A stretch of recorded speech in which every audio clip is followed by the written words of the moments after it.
On today's episode of Curve Ahead, I am joined by Douglas McDowell, COO of Fortified, who's spent decades deep in the world of databases, performance monitoring, and what we would bundle up and call observability of FinOps. We get into two big ideas. First, Douglas breaks down why cloud billing is exploding, and it's not just storage. It's inefficient code, legacy decisions, and the fact that most companies have no real handle on the actual cost their database queries. He walks through how Fortified uses workload telemetry to pinpoint the 10% of code that drives 80 to 90% of your infrastructure costs. Second, we zoom out and talk about remote work. Douglas has run remote-first teams long before it was trendy, and he's blunt about what we've lost. Real mentorship, shoulder-to-shoulder problem solving, and that in-person culture that actually sharpens people instead of isolates them. In listening to this episode, you'll walk away with a different lens of performance, not just, is it fast, but is the juice worth the squeeze for what we're paying? Let's dive in.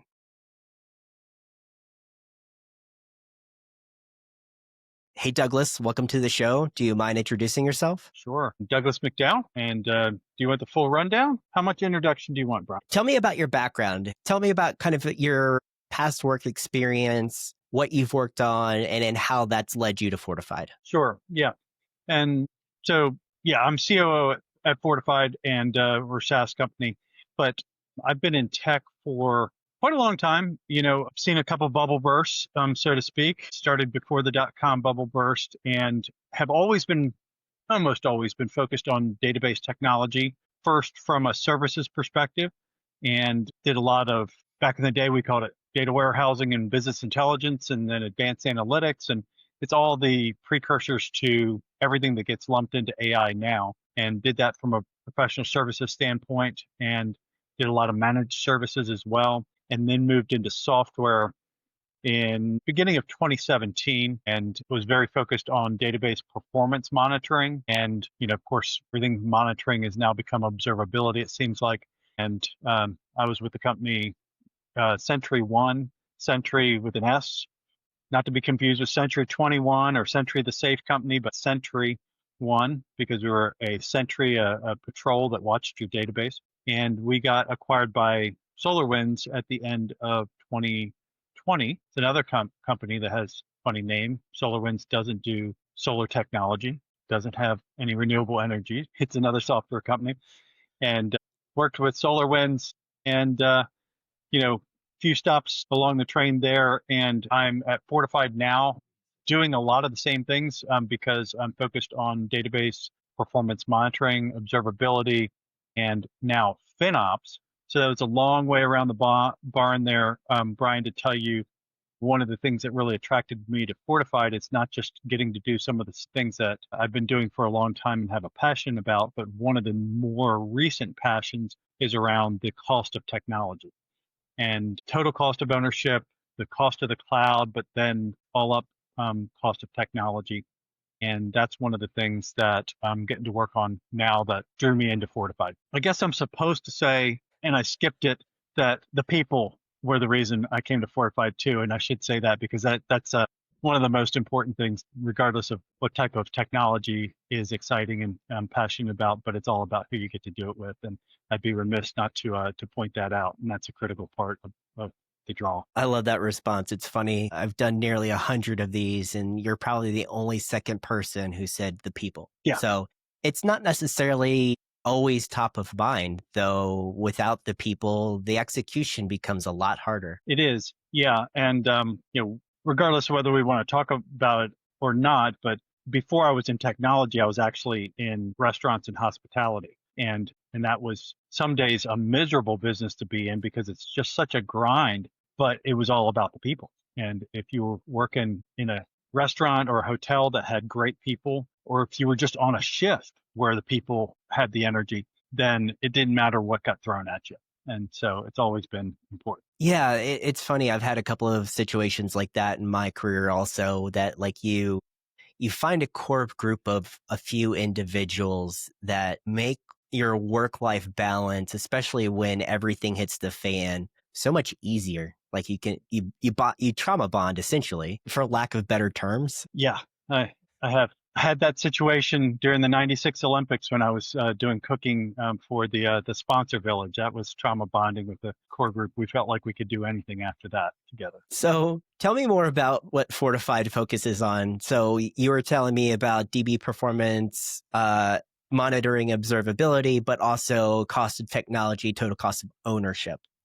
What Yeah, else well, look, are you guys focused on? Who are you working with? And, just kind of give me that 15,000. yeah, well, I like the fact that you kind of threw in the 15,000 feet because kind of a level or two above that is this growing issue is that over a decade ago is the cloud came around much before that, but about a decade ago or so, people really started to make that mass migration and really turn up the heat to kind of go to the cloud. And everybody, there started to be this groundswell of just people being pissed off about their cloud bill.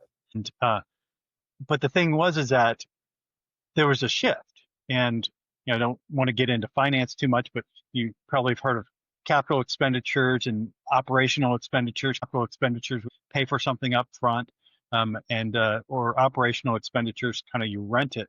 And the cloud, because it's on a consumption model, was built around operational expenditures or OpEx. And so you didn't really have to plan. You could do infrastructure as code. You could just turn it on. We've even gotten to ephemeral workloads now. But the reality is that people were making these critical architectural decisions and spinning up stuff. And holy cow, they find out a month or a quarter later about how much they actually spent, or make mistakes about leaving things on that were supposed to be turned off, and all the things that we've heard horror stories about. And so when you look at the performance of systems, the metrics actually have changed, because I like to use metaphors like, is the juice worth the squeeze? If we're going to have guaranteed uptime and have a certain amount of infrastructure to assure business continuity or failover, or if we're going to have a certain amount of sub-second response time on all of our application pages, or whatever the use case is, there's pieces of technology back behind that. There's infrastructure, and there's a heightened cost for that. And of course, developers get really excited about making sure that their applications are fully available and that they're really fast. Is the juice worth the squeeze? And so that has really created this issue of the cost of technology. And we really have to, whether you're in the cloud or not, we're in an operational expense or OpEx world, because even if you're still bare metal running it on-prem, most of your stuff, your servers are leased, your software is subscribed to, and so it's all not capital expenses. You're actually running a consumption model in-house. And so I'm kind of setting the table, because it's not all about how fast a database or other part of your tech stack performs, it's how fast it performs for what you're paying. And are you making good decisions? The other thing is that we never really think about it if the royal we, that, if we're developers, we don't think about, is there an expiration date on code? Because there isn't. And sometimes you'll promote code into production and it'll get overwritten and wiped out in the next release. But chances are it will stay out there for quite a while. And of course, if you're a production or CIO type of role where you're keeping your systems online and care and feeding, you're probably dealing with a lot of legacy systems that might have been around for decades even. And so think about when that code was written and how efficient was it written. So therefore, how long, if there's inefficiencies in it, has it been driving higher costs than it could? If and that's really one of the core things inside of tech debt. Often tech debt is thought about as just, kind of how they get certain functionality and they build it on top of one another. And it's one thing on top of another that way.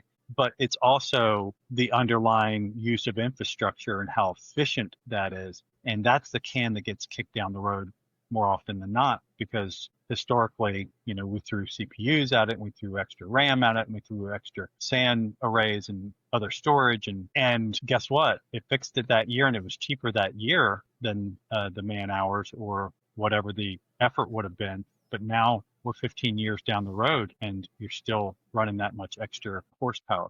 Anyway, you get the idea that I can talk about this for a long time. The real question at the beginning, and sorry, I'll land the plane here.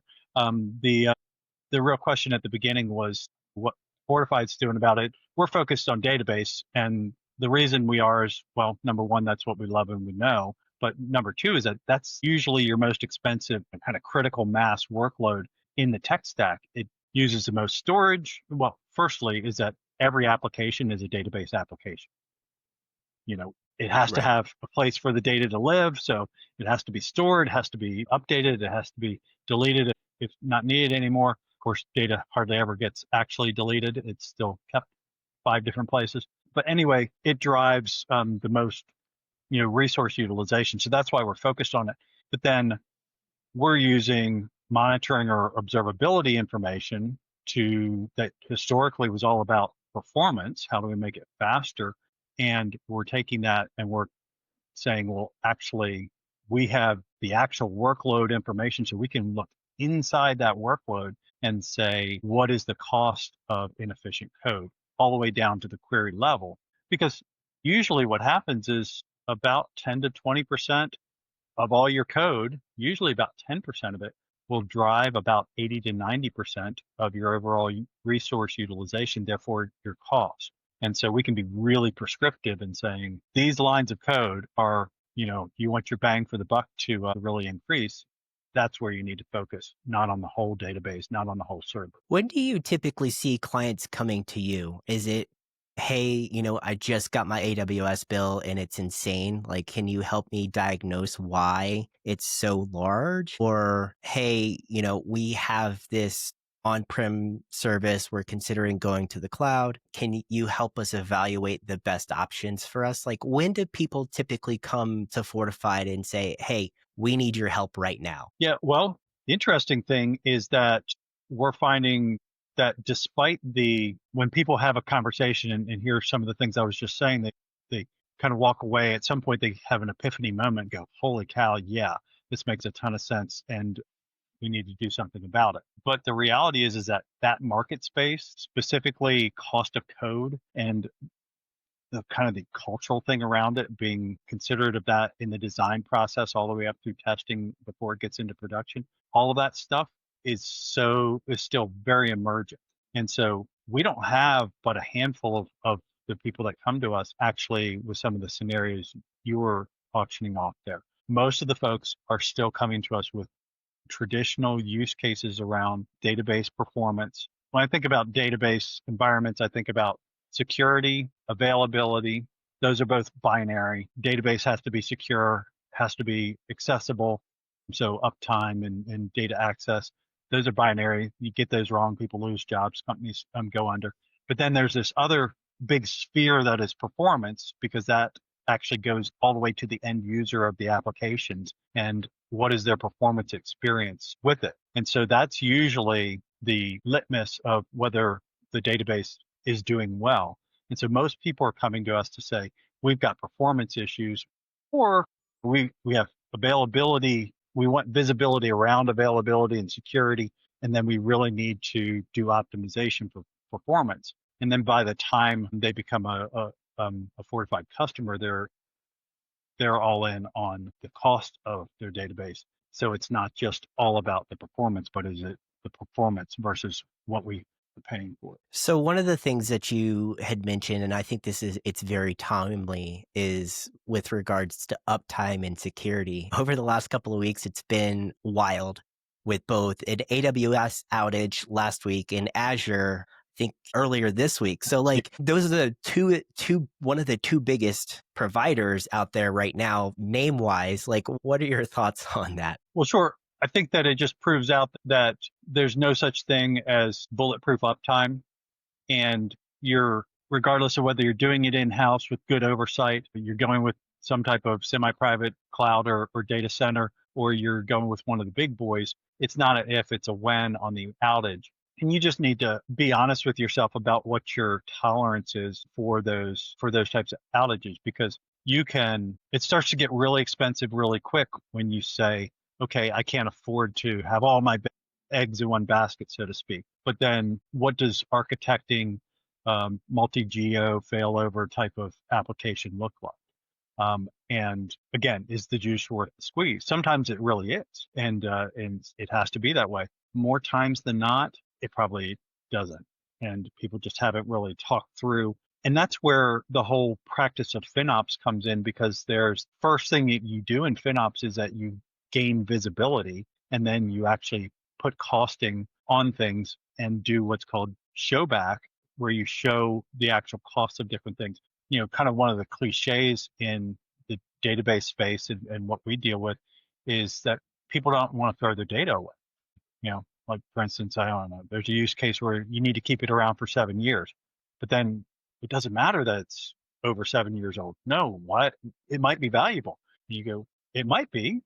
It costs you $50,000 a year. Oh, well, we can get rid of that, or whatever it is. We've had those conversations because all of a sudden there's a newfound visibility to it, and they say, okay, we're talking about actual tangible numbers, not just the fear of throwing something out. Is that like the cost of storage? Is that one of the biggest surprises that a lot of businesses and executive experience when you're doing that showback process? Well, it's never just the cost of storage, because it's so there's always the consideration of how hot the storage needs to be from a performance and accessibility standpoint. But then there's the whole accessibility wrapper. It's not sitting someplace as a latent backup. It's storage in some type of database that's online that then has vulnerabilities to it and has compute attached to it and memory attached to it, all of the patching and everything, the ecosystem that surrounds it. So there's a loaded cost to it. And so it's usually not just the storage cost. That's because storage has gotten pretty commoditized, and especially if it's kind of mid-range or down. So it's everything else. It's the whole package there. One of the things that I'm thinking of as we're having this conversation is it's like, as a business, do you really own any of this? Like if you're using a commoditized storage and server system, and if you're potentially renting some of your software, it's like, what is it that you own other than potentially the processes that you implement on top of the software and potentially the data that you're collecting as part of your process of doing business? It's more of a hypothetical, not a real question. No, it's true. Is that it's you're paying for the consumption of digital and online services, and that's a fascinating thing, because I've been a Microsoft guy most of my career. I was an MVP and on their partner advisory council. I've just been in that ecosystem for most of what I've done. And there was that definitive shift almost 2 decades ago where they quit being a software company and they became an online services company. And the software was just what they made to, attract people and to make their cloud sticky. And it was interesting because it affected me as a services and then as a software partner, because they're so partner first, but then they also left so much stuff that they never did in their software. They kind of left the operational ownership piece. They just didn't do anything with it. And it still left a lot of space for monitoring and observability, but they started to get a lot more interested in that with Azure Monitor and specific flavors of that. And you've seen that in AWS and GCP with their native tools, because if you don't have good operational ownership, you have churn, because it's not just about luring people to your cloud. It's about being sticky and being addictive, and it's the land and expand motion. And a lot of that comes down to operational ownership tools and operational costs. And that's the other thing that's kind of interesting, is that we can help people minimize their cloud spend, get it under control, have more visibility to it, but it actually makes us a friend to, like, for instance, Microsoft Azure, because people are mad about their cloud bill. And what are people doing? They're constantly shopping clouds and they're constantly moving stuff around. And like one of the things that we focus on is SQL Server. And even though that's a Microsoft technology, it is one of the most portable workloads that runs really well, no matter where it is. AWS RDS, Relational Data Services, which is their platform as a service or PaaS offering for SQL Server, has been benchmarked to be faster than Azure's offering at different times.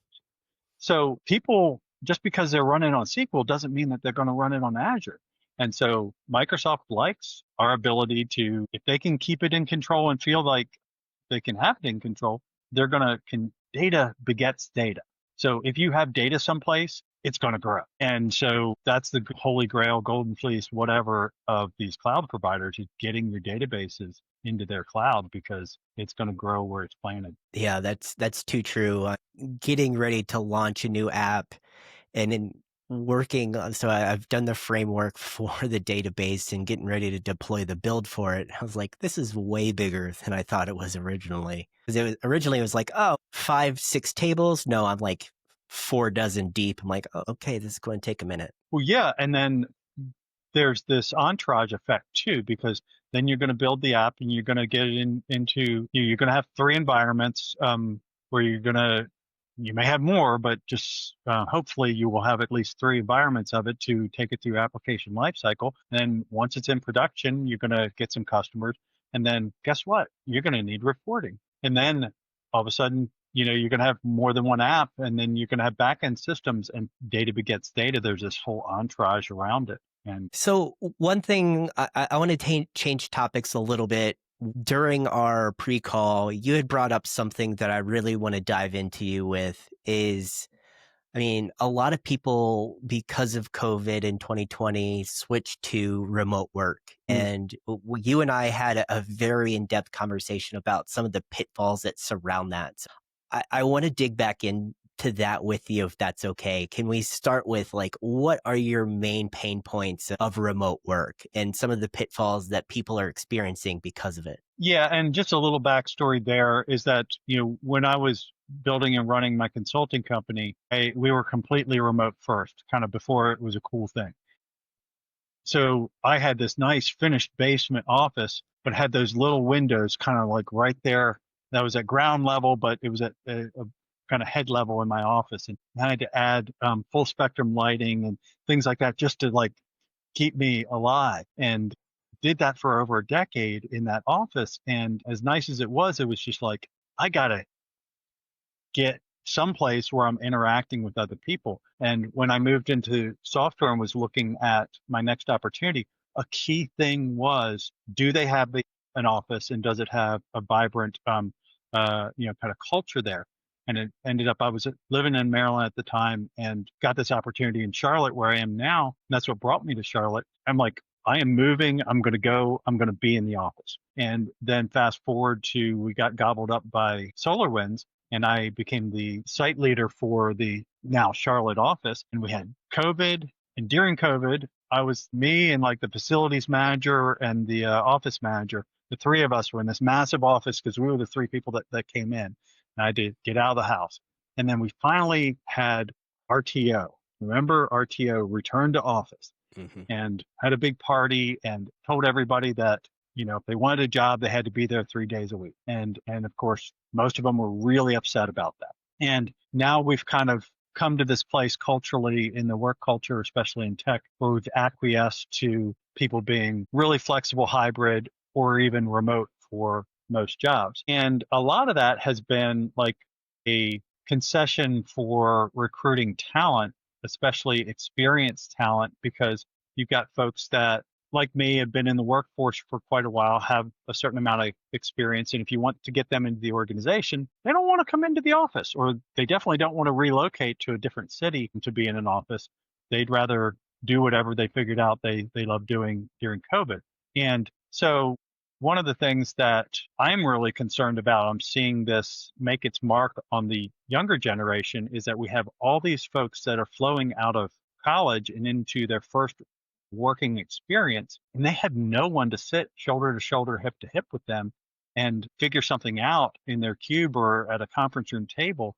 Um, they have to have the audacity to book time with somebody on Zoom or Teams and fit into a half an hour slot. And there aren't water cooler conversations. There's none of that, and there's just not a in-person mentoring experience. And we're doing massive disservice to that younger generation. I think it also hurts folks like me, because when you have mentees, it actually makes you sharper, keeps you more engaged, and makes you more empathetic for what the needs are in your organization.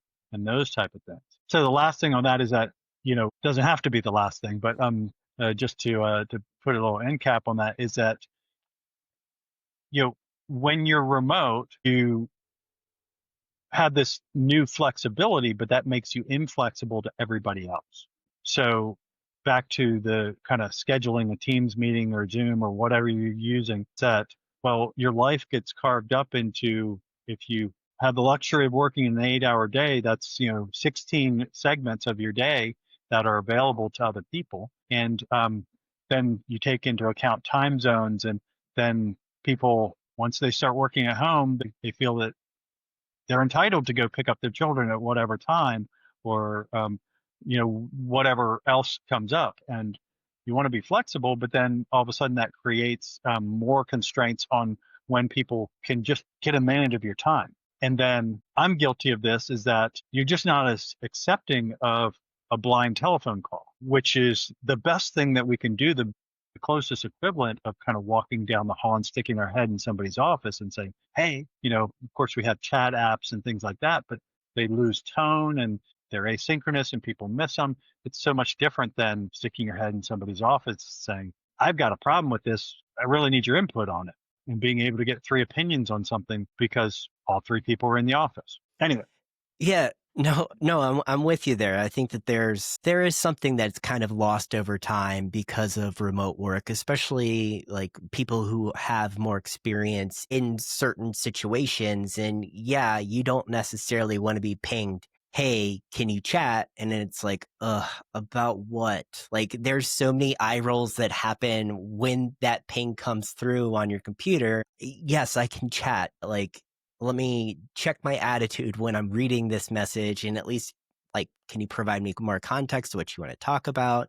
Like, back to the mentorship piece also, I think it is important, right? Because if you aren't in a place where you can have work-related conversations with peers or other people in the organization, there's like part of that rapid learning that you would normally have in an office setting that just isn't there. You can read all the documents you want, but like those lessons learned from having a conversation aren't present in a PowerPoint presentation. Yeah, and then there's the whole lost pre-meeting small talk. If you're in a one-on-one, I regularly, hop in and ask about the upcoming weekend or how their child is doing or whatever that is on a personal level. But we're also on big meetings sometimes, quite frequently in larger companies. And that normally would be a big boardroom where, or even a type of classroom situation where you go in, you sit next to somebody, and you're waiting for things to start, and you're chatting with just the people around you. You jump on a company Teams meeting, well, you're chatting with everybody on the team. There's no little segments or side conversations that you can have to catch up with somebody because you're both coming into the monthly company meeting or the weekly sales meeting or whatever. And I think that's lost and it hurts the culture. Agreed. I think that it creates more separation between coworkers. Because I mean, there's a lot of times where I was working in the office that I would consider a good majority of my coworkers my friends also, because you're spending so much time with them and you're able to communicate with them freely. You understand each other, you know their quirks, you know their coffee order. You're taking walks down the street or around the block together to talk like through a problem or solution. Yeah, and that's kind of missing. Yeah. I would agree. But I want to be also somewhat empathetic that other people are wired differently than me. And because the funny thing is that I'm actually an introvert. And so, things like going to conferences and networking is much more exhausting to me than it ever has been. But that doesn't change the fact that I like to be in an office with a certain amount of activity around me, and then the ability to be efficient because of access to people. And then also, there's radical candor, which Kim Scott made famous with her book, but it's all about, personally caring and then challenging directly. So you can't be efficient and challenge people and iron sharpens iron, make each other better if there's not a personal component to it, and it's really hard sometimes to build that personal component when you don't have just uh, side interactions or just the ability to sit down with somebody and have lunch in the lunchroom. Yep, totally agree. Douglas, I appreciate your time today. The end of each one of my podcast episodes, I give everybody 90 seconds to plug anything that they're passionate about. So in your case, that could be Fortified, that could be anything else. So without further ado, the next 90 seconds are yours. Sure. Well, the funny thing, I always talk about database people are different, and I always say that they're a special kind of crazy. And so sometimes that makes people them be a little bit isolated or not. It also makes them very independent and self-sufficient. And so the whole space that I work in has been interesting because of that. But I think that what I was talking about before, the whole cost of code and the mindset shift from performance to performance at a specified cost is a critical mindset shift. And I really look forward to folks checking out what Fortified's doing, because I can't find anybody else that's doing the same thing, and really leveraging telemetry from monitoring and observability to then make not just performance decisions, but financial decisions about your most costly and most valuable asset, which is your data in the database. So would love for folks to check us out. I think you'll be a fan. Where can they find you? Fortified.com. We've got a really strong URL. Easy to remember. Appreciate the time. All right. Thanks, man.